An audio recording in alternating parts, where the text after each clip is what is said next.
أعوذ بالله من الشيطان الرجيم. بسم الله الرحمن الرحيم. In the name of God, the compassionate, the merciful. Assalamu alaikum wa rahmatullahi wa barakatuh.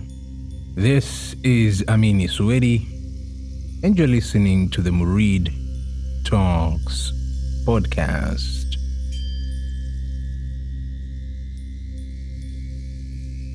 Welcome back to another solo episode of the podcast.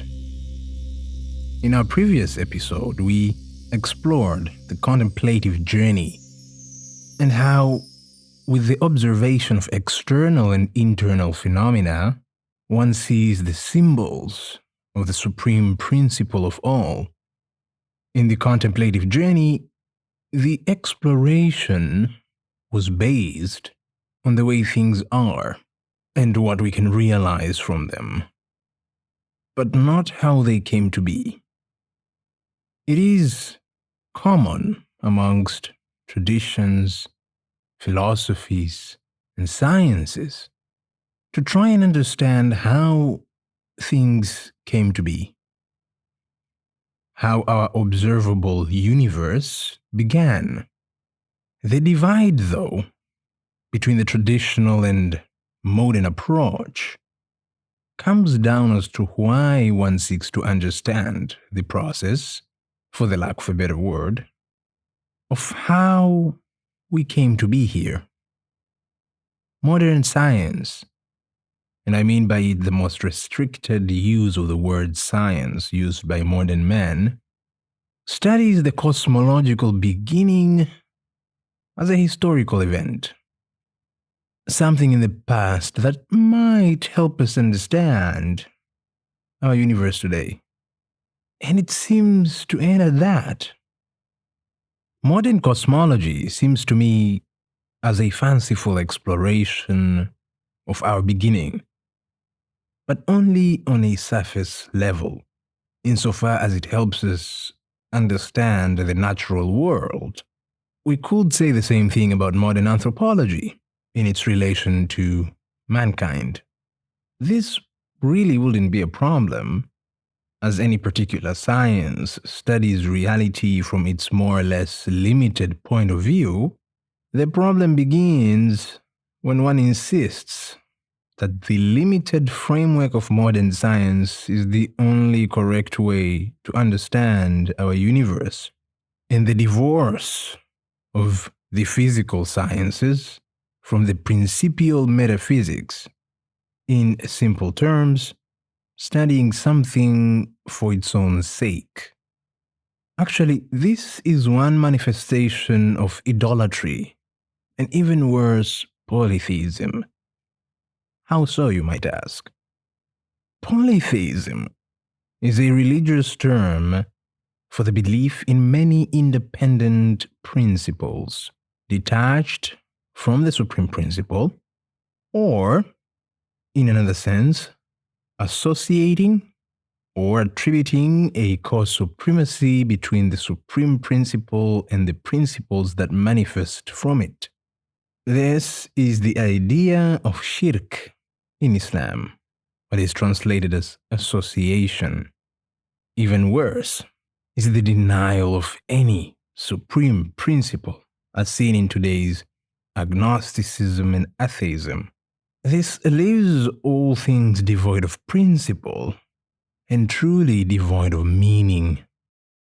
Studying anything without the realization of the supreme and necessary reality and the dependence of that thing to that reality, and then limiting the understanding of reality to the conclusions of that particular science, is the modern day disease. And this is the true meaning of the word kafir, the one who covers or veils the truth. To deny the dependence of all physical reality to metaphysical principles is akin to saying that nothing stands beyond our physical cosmos and that we are left on our own to come to our limited, opinionated, relative human conclusions. This is the denial of the suprahuman, the supra-individual that is believed to guide man in traditional doctrines. Traditional cosmology, on the other hand, and other traditional sciences, study all things in view of the supreme principle. Things aren't studied for their own sake, but as support in helping us understand the physical world in light of metaphysics. Nothing is devoid of principle, because to assume so is akin to denying its existence altogether. And it is because of this that traditional cosmology approaches the beginning not as a historical event, but as an eternal occurrence. It isn't something that happened in the past, it is happening now as we speak. But not only that, the origin is studied to help one realize the return. What does this mean? Ever heard the statement, everything that has a beginning has an end? Well, this statement reflects not only the temporal sequence of things that appear and disappear, but also something of a deeper nature. All things originate from the supreme principle, and because of that, they necessarily find their meaning from it. The meaning of a thing is both its beginning and end. The meaning, in short, encompasses the reality of that thing. So, reality as viewed by traditional doctrines isn't this linear sequence of events that began in the past and is heading towards an indefinite future, devoid of any principle, but rather that all things necessarily originate and must return to the supreme principle. And it is only so that the raison d'être of manifestation is realized. Only then does it find meaning. In light of this, the cosmological origin is studied to help us realize the cosmological return. If one truly realizes how they came to be, they will have for themselves a support on how to journey back to the supreme identity. So, how did we come to be? Let us recall our realization from the previous episode. The supreme reality is necessarily infinite, non-delimited, unconditioned. Short of that, it wouldn't be the principle in the metaphysical sense. All derive from it because all is integrated in it. But how then do we observe a cosmos full of limitations? The fact that our visible cosmos is itself conditioned by space, time, and matter points towards its limitedness. How does the unlimited bring about the limited? First of all, we should acknowledge that it is a possibility because we observe it. Our issue isn't whether the unlimited has principiated the limited, which it does, but how it happens. To do this, I want us to try an exercise. If you're not on the move and seated somewhere comfortable, you can try this with me. First of all, I want you to close your eyes, as this exercise is an exploration through imagination. Keeping your eyes closed, I want us to begin with imagining darkness. I know it is virtually unimaginable, as darkness represents the lack of form, but try to stay with it. At the same time, I want us to imagine silence accompanying the darkness. Anything can appear in this dark, silent state. It is unbound. It is void. It is open to all.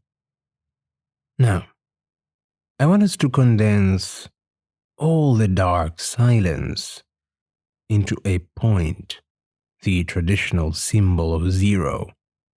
The point of zero is not nothing, but the foundation of all. Because of it, all can be affirmed. concentrate on that point. Now imagine the point splitting into two, or you can imagine a point splitting from the central point, stretching out. This splitting creates a thread akin to the number 1. This thread stretches out towards the infinite void. The central point looks at itself. It sees its own reflection in the other point. And in this vision, imagine a light shining through the thread. And as you imagine the threaded light, imagine a breath moving with it.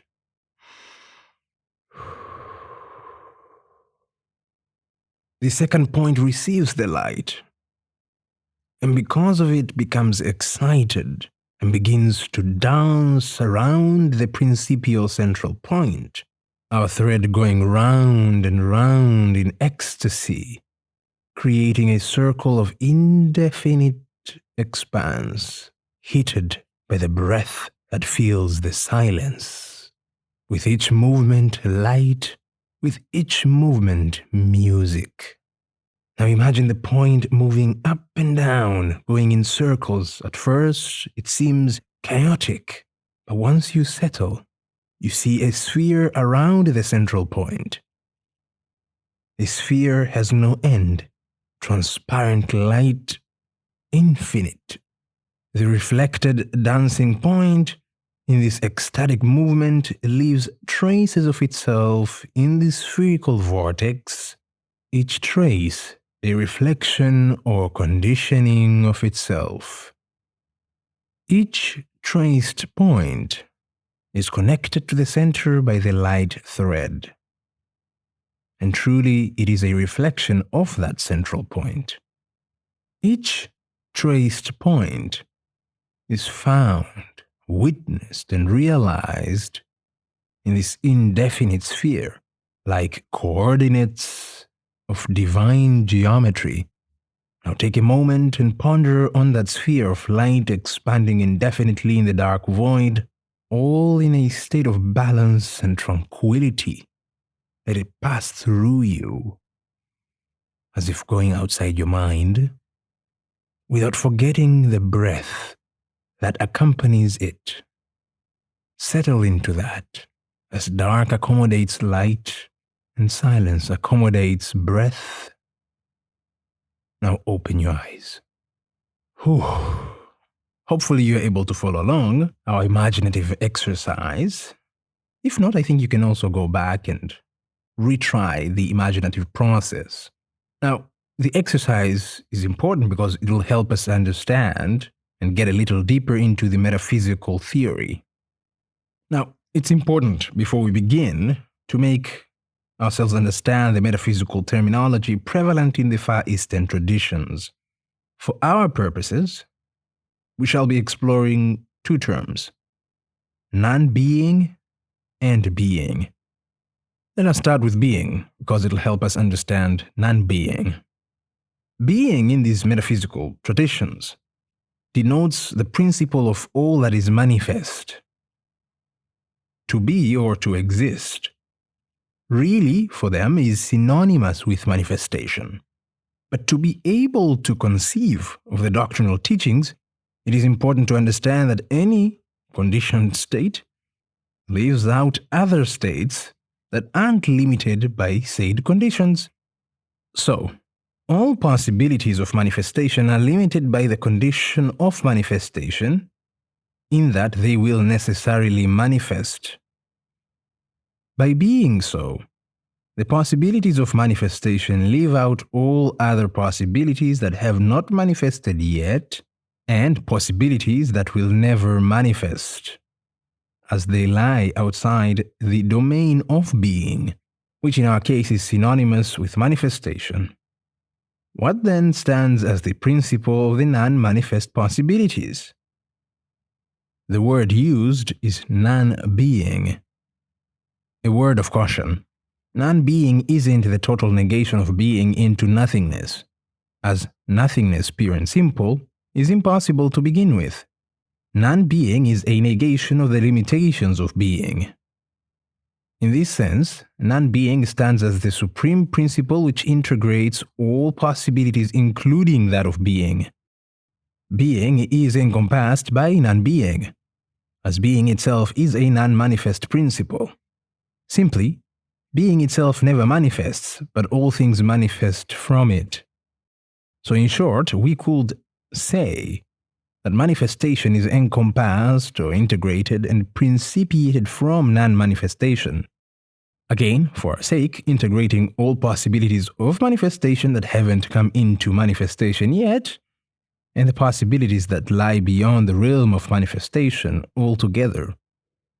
These two aspects of the supreme reality can be found in the Islamic tradition as Zahir, the manifest, and Batin, the hidden. And the tradition affirms the priority, metaphysical and not temporal, of the Batin, the hidden, the non-manifest. It is from it that the Zahir, the manifest, is principiated. Now, why is it important to talk about all this? This is where our imaginative exercise comes in. The non-manifest is symbolized in many traditions as darkness. Now remember, darkness as we observe it is only a symbol and not the actual reality, as darkness itself is a possibility of manifestation. Another symbol is that of silence, and the metaphysical point, which is a symbol for the number 0 in traditional civilizations. All these symbols represent void, an aspect, if we can use that word, of the infinite, all-encompassing reality. Void is not nothingness, we repeat again, as many would like to suppose, seeing here symbols that represent the lack of any positive condition, like light and sound and the unit. Some would like to believe the number 0 means nothing, but this is absurd. Nothingness, pure and simple, can't be expressed in any way, as it isn't to begin with. It is total impossibility. All these symbols, darkness, silence, the point, and even the number 0, represent or symbolize the dimensionless, infinite, unconditioned, and undelimited station of reality. They represent the Batin, the hidden. It is only in this foundation that all things can appear, as it accepts all possibilities, like how darkness accepts light and silence sound. Now, similar to how silence contains the possibility of sound, it also contains the possibility of those that won't be sound, right? So you have to see in non-being not only the principle of manifestation, but also the principle of the non-manifest principles. But if non-being is principial, how does being arise? Let us recall that being is a possibility of non-being. We can best symbolize it by going back to our exercise as an internal self-reflection. This self-reflection isn't happening at the level of manifestation, but in our infinite void, if we can use the word in. But again, language is a very limited tool, but let's go with it. The divine reality, in a process of self-reflection, affirms itself as being, the first condition, the first determination. The statement, I am. This is the initial self-imposed polarity between non-being, that which lies beyond any conditioning, affirmation, and determinations, and the simplest of all conditions, I am. In being, the divine reality sees itself, and by virtue of that, all that is, because being is all that is. This realization can be symbolized as light that fills the dark void, but also as the breath the spiritus that contains all the word of God, which fills the silence of non-being. This is the affirmation of the unit, symbolized by the number 1, which contains in itself the possibilities of all other numbers by self-repetition. In our exercise, we imagined this as the thread proceeding from the central principial point indefinitely towards its self-reflected point. The metaphysical zero, through self-reflection, affirms itself as metaphysical unity, as being. This self-reflection creates a radius, and through self-imposed movement creates an indefinite spherical vortex. This can be symbolized by the repetition of the number 1 by adding upon itself to create all other numbers. Self-reflected point, which we identify as being, by leaving traces of itself in the dark void of the non-being, principiates all things. These traces are all possibilities contained within itself, principially. They are the unlimited immutable essences, known by the divine in eternity. They are the divine's self-knowledge. It is from these traces that the archetype of all things is found.